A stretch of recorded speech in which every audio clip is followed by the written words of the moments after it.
자, 다음으로써 우리 월경곤란증 사용 약물 볼 거예요. 자, 월경곤란증 공부하실 때 월경전 증후군 묶어서 공부해 두라고 말씀드렸죠. 둘 다 많이 겪는 증후군들이기 때문에 꼭 둘 다 A급으로 두시고 공부를 해주세요. 자, 여기서 월경곤란증, 월경통, 생리통 이것을 해결하기 위한 약물들에 대해서 볼 겁니다. 자, 보건상담기록부의 내용, 가와 라에 대한 설명으로 옳은 것만을 보기에 있는 대로 모든 고른 것은. 자, 보건상담기록부입니다. 하복부 통증이었는데요. 월경통이었어요. 상담 내용. 통증으로 인해 교실에 앉아 수업을 들을 수가 없었어요. 그럴 때는 통증 조절을 위해서 비스테로이드 소염제 등을 투여할 수 있어. 이게 맞냐는 거죠. 자, 불규칙한 월경 주기에 대해서 걱정하고 있고요. 10개월 전에 초경을 시작했고 월경통으로 산부인과를 방문했더니 원발성 월경통이라고 진단을 내렸대요. 자, 원발성 월경통이라고 하는 것은 다른 문제가 없어. 다른 질환 없이 그냥 나타나는 문제점이에요. 원발성 월경통은 주로 초경 후 첫 6개월에서 1년간 나타나는 경우가 많아. 자, 지도 내용, 원발성 월경통에 대해 설명하고 더운 물 주머니 적용 및 복부 마사지를 제공하고 약물 투여에 관련된 정보를 제공한다라고 되어 있습니다. 약물로 지금 NSAID의 약물 얘기를 했고요. 그리고 약물 치료로서 프로스타글란딘의 수준을 낮춰주는 경구피임약 얘기를 했어요. 월경곤란증과 관련해서 이런 약물들을 줄 수 있을 것인가? 이 약물들 줄 수 있나? 그리고 이 약물들의 어떠한 기전 때문에, 어떠한 작용 때문에 줄 것인가? 아셔야겠죠. 자, 원발성 월경곤란증의 원인은 월경주기의 자궁내막 분비기에 프로스타글란딘, 특히 프로스타글란딘 F2의 합성이 많아져서 이 역할이 뭐예요?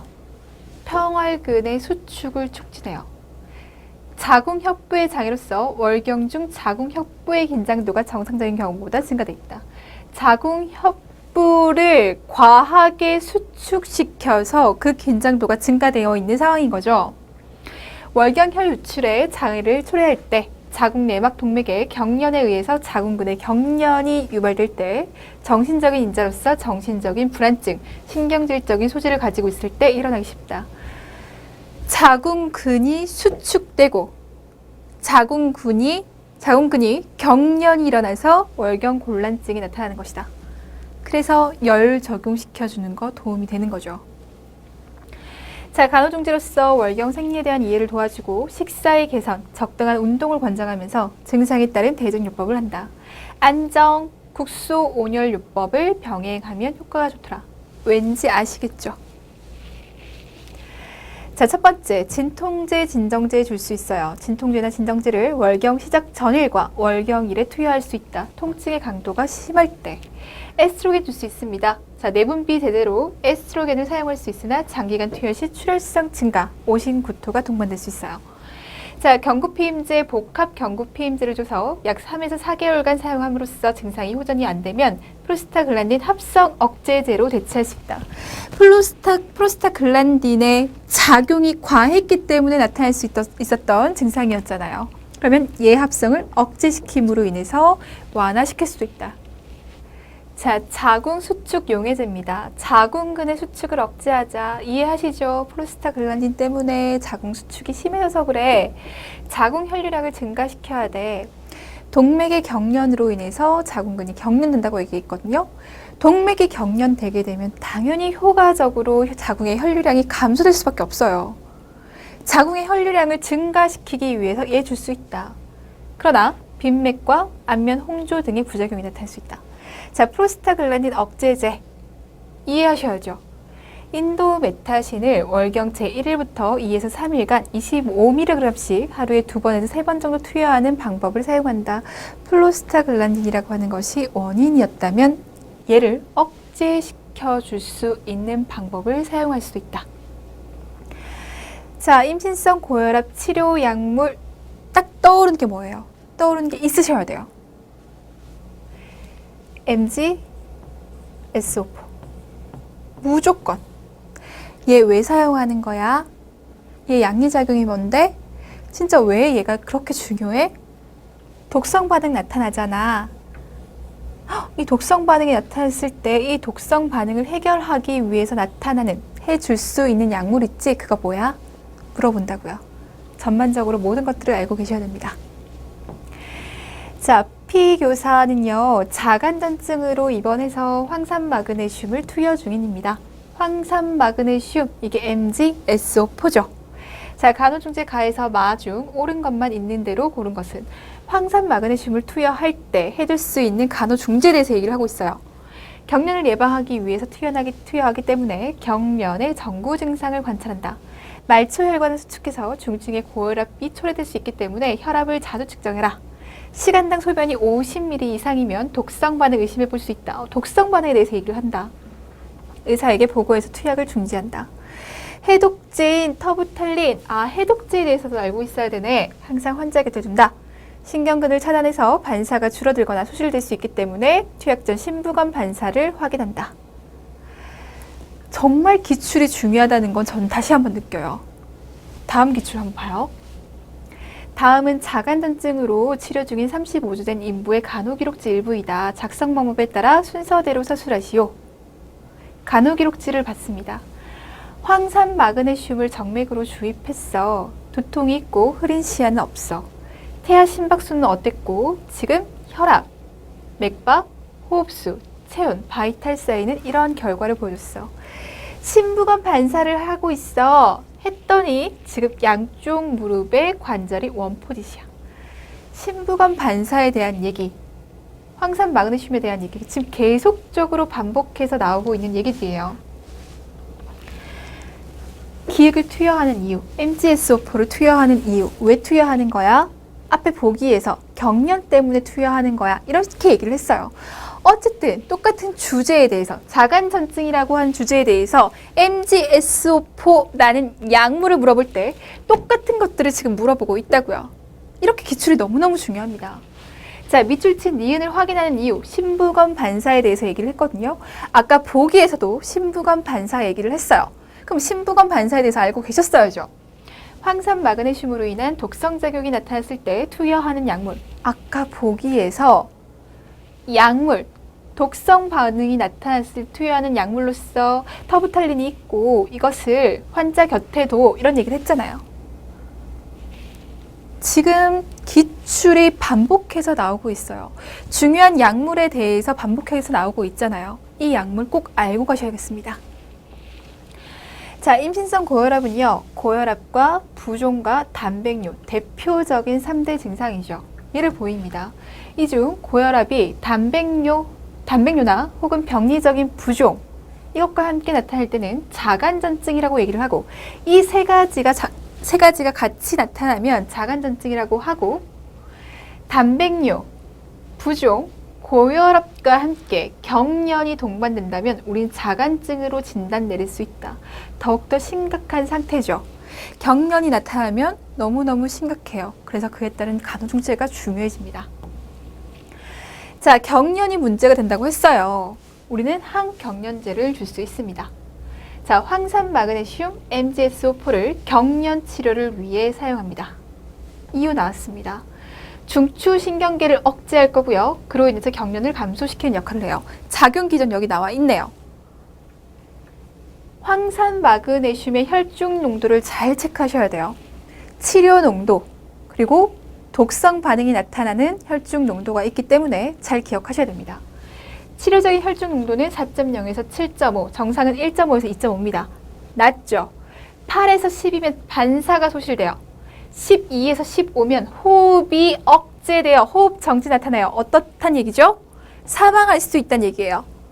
25 이상이 되면 심장활동 정지됩니다. 역시 사망될 수 있어요.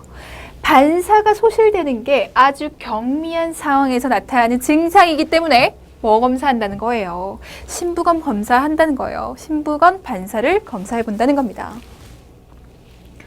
자, 황산 마그네슘이 투여되는 인부를 위한 간호중재. 활력 징후 계속적으로 측정해야 됩니다. 호흡수가 12에서 14회분 이하거나 맥박 혈압이 떨어지면 황산 마그네슘 투여를 중단해요. 중추신경계 억제한다고 했거든요. 그럼 당연히 활력 징후 체크했어야죠. 지금 호흡이 억제된다고 했고 심장활동이 억제된다고 했어요. 그럼 당연히 활력 징후 체크하셔야죠. 지속적으로 투여되는 경우, 매 4시간마다 간헐적으로 투여되는 경우 투여되기 바로 전에 심부관 반사를 확인한다. 독성 반응, 경증의 독성 반응을 확인해 보겠다라는 겁니다. 중추신경계 반응을 사정해야 돼요. 왜? 중추신경계를 억제해서 경련을 억제할 거거든요. 그러면 중추신경계 반응 사정해야 됩니다. 처음에는 불안으로 시작해서 졸림, 기면, 부정확한 발음, 운동실조증, 똑바로 서 있지 못하고 옆으로 넘어지려는 경향이 있습니다. 사람, 장소, 시간, 진압력에 대해서 정확하게 인식하고 있는지를 사정해야 됩니다. 뭘 사정하겠다고요? 중추신경계 사정하겠다고요. 자, 시간당 섭취량과 배설량을 측정해야 돼요. 소변의 비중, 단백뇨, 색깔, 양을 확인하고 시간당 소변량이 얼마? 30ml 이하예요. 얘가 이하일 때 독성 반응을 의심해 볼 수 있다. 기출됐죠? 예. 몇 밀리인지. 황산 마그네슘 사용으로 인한 독성 반응을 확인하자. 독성 반응 보셔야 돼요. 초기 증상으로서 열감, 갈증, 발한, 반사가 감소되고 저혈압, 무기력 나타날 수 있습니다.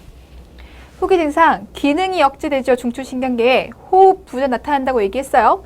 저칼슘혈증, 부정맥, 순환장애, 태아섬액 나타날 수 있습니다. 자, 황산 마그네슘 독성 반응으로 인해서 호흡과 심정지가 될 때, 호흡과 심정지라고 하는 독성 반응이 심각하게 나타날 때는 중화제로 사용할 수 있는 10%의 칼슘 글루코네이트를 침상 옆에 두어야 합니다. 지금 당장 호흡 억제가 되고 지금 당장 심정지가 되면 지금 당장 중화제 줘야 될 거 아니에요. 항상 옆에 준비해 두셔야 돼요. 뭐를?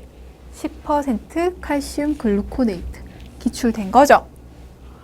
호흡 정지 시 5에서 10ml 이큐발렌트를 3분 동안 서서히 정맥 주입하도록 합니다. 뭔지 기억하셔야 돼요. 자, 스테로이드 제제 줄 수 있어요. 태아의 폐성숙을 위해서 베타메타손, 덱사메타손을 인부에게 투여할 수 있습니다. 무엇을 위해서? 태아의 폐성숙을 위해서. 효과를 극대화하기 위해서 분만 24시간에서 48시간 전에 투여하는 것이 효과적입니다. 자, 진정제, 경련 일어난다고 얘기를 했거든요. 디아제팜, 페노바비탈 투여해서 장기간 진정 효과를 갖게 한다. 경련이 일어나지 않게끔 자극을 주지 않은 환경을 만들어준다. 그래서 인부 혼자 있게 하잖아요. 진정시켜주는 거 굉장히 중요하거든요. 진정돼줄 수 있습니다. 자, 혈압하강제, 심각한 자간전증 치료를 위해서 임신성 고혈압이잖아요. 고혈압이면 혈압을 떨어뜨릴 수 있는 약물 줄 수 있는데 알도멧, 노모딘 이러한 약물 줄 수 있어. 이완기 혈압이 110 이상이면 심각하죠. 이완기가 110이에요. 투여하고요. 치료적인 수준은 90에서 100 사이가 될 수 있도록. 이완기 압이 90 이하로 갑자기 떨어지게 되면 자궁 혈액 공급이 감소할 수 있기 때문에 태아 압박 증상을 초래할 수 있습니다. 자, 치료적인 수준은 90에서 100이라는 거 기억하세요. 자, 다음으로는 자궁외 임신 볼 겁니다. 자, 자궁외 임신이야 라고 기출이 됐어요. 그 기출된 말을 한번 확인해 볼게요. 자, 다음은 여교사가 보건교사와 상담한 내용입니다. 작성 방법에 따라 서술하시오. 자, 여교사가 물어봅니다. 안녕하세요 선생님, 제가 현재 임신 5주 정도 됐는데요. 오늘 질에서 약간의 출혈이 있었어요. 5주 차인데 출혈이 있었어요. 질출혈 외에 다른 증상이 없었어요. 아랫배가 아픈 것 같기도 해요. 그러시군요. 임신 초기의 질출혈은 유산과 자궁의 임신을 의심해 볼 수 있어요. 검사를 받아보시는 게 좋을 것 같아요. 병원에 가볼게요. 그런데 자궁의 임신은 어느 부위에 잘 생기고 어떤 검사로 알 수 있나요? 라고 물어봤습니다. 보건교사, 자궁의 임신은 난소, 복강 등 어느 부위에서도 생길 수 있지만 난관에 가장 많이 생겨요. 이런 것들 앞으로도 물어볼 수 있어요. 그러면서 어떤 검사로 알 수 있나요? 기억 검사로 알 수 있어요. 검사에 대해서 기억하셔야겠고요. 아, 그렇군요. 만약 제가 자궁의 임신이라고 한다면 수술을 받아야 하나요? 제 주변에 자궁의 임신으로 수술한 친구가 있거든요. 무조건 수술하는 것은 아니고요. 경우에 따라서 수술하지 않고 메소트렉세이트 약물을 사용하기도 해요. 그런데 이때는 질 내에 아무것도 삽입하지 않도록 하고 햇빛에 노출되는 것과 알코올 섭취를 삼가하고 디귿이 함유된 제제는 피하셔야 돼요. 이 약물과 관련해서의 주의사항에 대해서 설명하고 있어요. 근데 우리 MTX 이 약 몇 번이나 봤죠? 앞에서 계속적으로 봤던 약물이에요. 검사 2가지. 이 니은 약물의 작용 기전. 무엇이 함유된 제제는 피해야 할까? 그 성분. 이 약물과 관련된 얘기죠. 얘에 대해서 기억하시고 작용에 대해서 기억하시고 간호중재 주의사항에 대해서도 기억하셔야겠습니다. 자, 자궁의 임신이라고 하는 것은 수정란이 자궁강 이외에 다른 부위에 착상하는 것을 말하고요. 대부분 난관 임신입니다. 95%나. 그중 팽대부에 착상하는 것이 가장 흔하고 복강, 난소, 경관 임신입니다. 자, 난관 임신 시 난관벽은 수정란을 받아들이고 성장시킬 충분한 탄력성이 없어요. 자궁은요, 공간이 있기 때문에 이 공간 안에서 태아를 키울 수 있잖아요. 난관이라고 했거든요. 여기에요. 이만큼의 공간 없죠. 탄력성 없죠. 그럼 어떻게 되는 거예요? 파열되는 거예요. 자, 파열 시 수정된 내용물이 출혈과 함께 난관체를 통해 복강 내로 흘러나옵니다. 이를 난관유산이라고 하고 파열은 보통 임신 12주 내에 있어요. 자, 과거에는 난관 임신이 파열된 후에야 진단돼서 대상자의 생명을 구하기 위해 최근까지는 수술이 유일한 치료 방법이었습니다. 파열된 후에서야 발견될 수 있는데 이 파열되게 되면 출혈이 굉장하죠. 생명이 왔다 갔다 해요. 자, 그러나 오늘날에는 환자의 상태에 따라서 메소트렉세이트 MTX 얘라는 약물만으로 관리가 가능해졌습니다. 우리가 봐왔던 약물입니다. 자, 양리작용 엽산기량제예요. 육모질환에서 포인트 빠른 속도로 분열하는 세포를 파괴시키는 데 사용합니다. 엽산기량제긴 한데 얘가 빠른 속도로 분열하는 세포를 파괴시키는 데 유용해. 항암제에서도 얘기를 했죠, 우리가. 금기 및 주의사항. 혈역동학적으로 불안정하거나 간 기능이나 신기능 부전이 있거나 그리고 혈액 질환이 있는 환자에게서는 투여해서는 안 됩니다. 자, 메소트렉세이트를 투여하고 있는 환자가 알코올 마시거나 엽산이 함유된 비타민을 복용하게 되면 얘 뭐라고 했어요? 엽산 기량제라고 했거든요. 엽산 주면 되겠다, 안 되겠다? 안 되겠다. 대개 임신 시 먹던 비타민에는 엽산이 함유되어 있어요. 그렇기 때문에 그 비타민을 먹으면 안 되겠죠. 부작용에 노출될 위험과 자궁의 임신이 터질 위험이 있기 때문에 더욱더 주의하셔야 됩니다. 자, 마지막 조기분만과 관련된 약물에 대해서 볼게요. 조기분만. 임신 주수를 다 채우지 못하고 이전에 분만되는 거고요. 그것과 관련된 약물에는 어떤 것들이 있는지 볼게요. 자, 기출된 것을 봐요. 배가 아파서 응급실로 내어난 K교사의 검진 결과입니다. K교사를 위한 관리 방안으로 옳은 것을 보기에 서 있는 대로 고른 것은 이라고 얘기를 합니다. 지금요, 임신 29주예요. 출산력 0121. 수축 간격이 10에서 15분. 수축 기간은 30초. 발생 지점 3시간 전. 수축 간격은 10에서 15분이고요. 수축 기간은 30초예요. 경관은 2cm 개대됐고요. 경관 소실은 50% 됐습니다. 하강은 -2예요. 아주의 손진부가 태아의 선진부로 바꿀게요. 태아의 선진부가 좌골극을 통과했을 때 우리가 0이라고 보죠. -1, -2고 마이너스 2가 됐다는 것은 골반에 들어왔다는 거죠. 하강이 좀 이루어졌다는 거예요. 그러나 다행인 것은 아직 양막이 파열되지 않았습니다. 양막이 파열되지 않았다는 것은 아직 분만이 이루어지지 않고 있어 이거예요. 그러면 분만을 막아줘야죠. 좌측이 취해주고 침상 안정으로 활동을 제한하고 리토드린 투여하고 태아의 폐성숙을 촉진시키기 위해서 베타메타손을 투여한다. 리토드린, 베타메타손에 대해서 우리는 좀 알고 가셔야 되겠습니다. 자, 조기 분만은요, 임신 20주에서 37주 사이에 있는 분만을 말하는 것이며 최근 증가하는 추세에 있어 10명 중에 1명이 조산이다. 조기 분만을 예방하기 위해서 위험 요인을 빨리 알아내서 효과적인 관리를 해야 된다.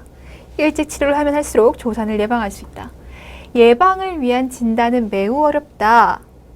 월경통과 유사한 복통, 장의 통증, 골반의 압력, 설사, 하부 요통, 질 분비물의 증가와 같은 증상들은 가진통이나 진통의 불편감과 유사함으로 구분하기 어렵다. 규칙적인 자궁수축이 있더라도 진통이 이미 시작되는 것을 의미하지는 않는다. 따라서 가정에서 자궁수축을 계속 감시하는 것이 효과적이다. 분만이 일어나면 아직은 안 돼요. 분만을 억제해야 돼요. 자궁 근육 이완을 위한 비약물적 치료법은 좌측위로 안정을 취하는 것이다. 나오죠, 포인트. 수분 공급을 통한 자궁의 혈액 증가를 유도하는 것이다. 소디움을 포함한 수액요법은 혈장을 증가시켜 맥관 수축을 감소시키고 옥시토신 분비를 감소시키는 것으로 알려졌다. 옥시토신이 뭔데요? 유즙을 사출시키는 호르몬이자 자궁을 수축시키는 호르몬이죠. 지금 얘가 나오면 안 될 타이밍이에요. 얘를 감소시키기 위해서 소디움이 포함된 수액요법을 할 수 있다. 분만을 억제하기 위해서 사용하는 약물을 분만 억제제라고 하고 이런 것들이 있어. 가장 흔하게 사용하는 것은 뭐다? 리토드린이다. 기출에 나왔죠. 분만 억제제로서 리토드린. 자, 전제 조건. 다음과 같은 조건을 만족시킬 때 조산 3부의 분만 억제를 시도해 볼 수 있다. 양수 파막이 되지 않았고, 좋아요. 경관 개대가 4cm 이하이고, 경관 거상이 50% 이하이면 좋습니다. 자궁 수축이 20분의 3에서 4회 정도로 강하지 않아요. 조건 만족했나요? 태아가 생존력이 있을 때, 질식의 증세가 없을 때, 내과적으로 상과적으로 임상검사에서 임신을 지속할 수 없는 이상이 발견되지 않았을 때, 인부가 지시를 잘 이행할 수 있을 때 분만 억제제를 투여해서 어떻게 임신을 지속시킬 수 있도록 최대한 이끈다. 이렇게 보시면 돼요. 자, 리토드린이 가장 많이 사용한다고 얘기했습니다. 자궁의 평활근과 혈관과 기관지 평활근에 위치해 있는 베타2 아드레날린 수용기에 선택적으로 영향을 미칩니다. 이 베타2 아드레날린 수용기의 활성화는 세포 내 유리칼슘을 감소시켜 자궁의 수축력을 감소시키기 때문에 적당히 사용하게 되면 수축을 멈추게 할 수 있어요. 자, 리토드린은 심장과 소장에 위치한 베타1 수용기에도 동시에 자극하기 때문에 저혈압과 빈맥을 초래할 수 있습니다. 칼륨이 세포로 이동해서 저칼륨증이 나타날 수 있고 이에 따라 혈당, 혈장, 인슐린이 상승이 동반됩니다. 칼륨과 인슐린 관계 아시죠? 폐부종이 일어날 수 있고요. 뇌혈관 확대로 두통이 나타날 수도 있어요. 흔히 동반되는 두통, 오심, 구토 등이 부작용으로 리토드린 투여를 중지하지는 않는다. 흔히 나타나는 부작용. 그러나 지금 자궁 수축을 막는 게 더욱더 급해요. 임신을 유지시키는 게 더욱더 중요해요. 중지하지 않습니다. 황산마그네 침 줄 수 있습니다. 칼슘의 기량제로 작용하기 때문에 앞에서 보고 왔던 내용들 고용량 필요하기 때문에 사용에 있어서는 논쟁의 여지가 아직 있으나 점차 사용이 증가되고 있다고 하죠. 자, 칼슘의 기량제로 사용하기 위해서는 자간전증에서 요구되는 용량보다 훨씬 더 많은 양을 사용해야 됩니다. 그러나 얘가 뭐가 있다고요? 독성 반응이 있다고요. 그렇기 때문에 주의 깊게 사용해야 된다. 주의사항, 응급분만이 요구되는 산전출혈이 있을 때 자간증이나 중증의 자간전증, 자궁 내 태아 사망, 육모 양막염, 심맥관계 질환, 고혈압, 갑상선 기능 항진증, 당뇨병, 이상체질 등에서는 사용을 금한다. 금지예요. 리토드린의 부작용으로 모체의 저혈압 60 이하, 빈맥, 백십, 부정맥이 나타나면 약물을 중단하거나 용량을 줄인다. 이러한 상황, 심각한 상황에서만 약물을 중단할 수 있다.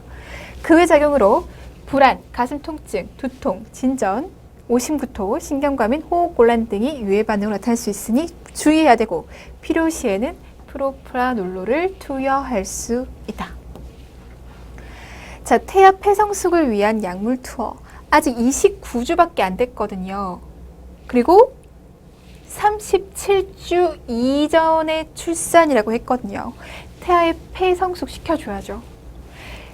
호흡부전증이나 초자 양막 질환 등 조산알계틴이 나타날 수 있는 문제로 태아 폐성숙을 촉진시키기 위해서 산부에게 스테로이드 제제를 투여함으로써 개선시킬 수 있다. 기출에 나왔죠. 스테로이드 제제가 다태 임신, 감염, 결핵, 고혈압 환자인 경우에는 스테로이드 제제를 투여할 수 없습니다. 태아의 폐성숙을 위해서 스테로이드 제제를 투여할 수 있다. 자, 여기까지가 모성간호학에서 여러분들이 살펴볼 약물이었어요. 기출 문제를 중심으로 해서 알아봤거든요. 중요한 약물, 우리가 평소에 강조했던 약물이 기출됐어요. 작용, 부작용, 간호중재 하나하나 꼼꼼하게 모두 다 봐주셔야겠습니다. 자, 독성 반응이라던가 그리고 이 독성 반응을 해결하기 위한 해독제로 사용하는 약물들은 당연히 기억하셔야 된다는 거. 자, 정리 잘 하시고 다음 시간에 뵙도록 하겠습니다. 수고하셨습니다.